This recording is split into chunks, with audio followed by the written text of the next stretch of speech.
تتجوزيني وبتعني زواج متعة وما بعرف شو، بتبقي معي سنين بلوع شوكولا حقه يمكن 1000 ليرة. شو حسن نصر الله قالكم تعملوا هيك؟ فرجيني تشوف. المراجع، بسم الله الرحمن الرحيم. الأخوة المراجع الكرام، حسب الأوامر والتوجيهات الصادرة من مراجعنا الكرام، نرجو منكم حث الأخوات المجاهدات الزينبيات على الزواج من المجاهدين اليمنيين من حركة أنصار الله خلال فترات تواجدهم في لبنان، وتشجيعهم على ذلك، علما بأن التوجيهات قد صدرت بزيادة مبلغ إعانة الزواج المقدمة من حزب الله بنسبة 300% للأخوات الراغبات بالزواج من الجنسية اليمنية، وتشمل الإعانة عقود زواج المتعة على أن تقل مدة العقد عن 14 يوم. ولله ولي التوفيق. انتهى. السيد حسن نصر الله. ايه بس انا مش يمني. شو ما كان؟ طب يلا اذا شو ما كان. حدا بحلل نكاح الشيعيات يعني؟ شو كيف ما كان ومع مين ما كان، انه المهم انه يكون حوثي؟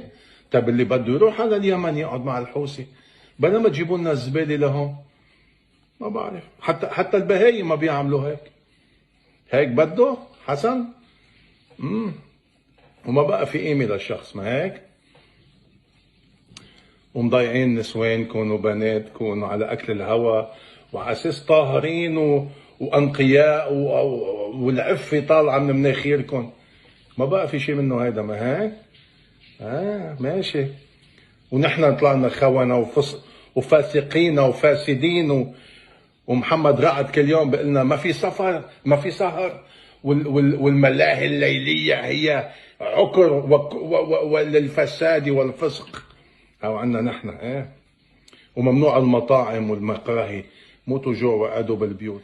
هلا فهمنا شو هي المقاومه اللبنانيه، المقاومه الاسلاميه. حزب الله ما نكون لبنانيه انتو. هيدا فحش مغطى بفتوى بيعملكم اياها حسون هيك على ذوقه. يا اكتب لي هالكلمتين، جهاد النكاح، مع اساس انتو ضد داعش وجهاد النكاح. قالوا بيحكوا عن الكرامه والشرف والعرض. كل مرة عنا تسوى 100 من مش رح اقول رجال، من هالزباله اللي عندكم. فجور ممهور بفتوى من سيد وعمامه سوداء. باي حسون.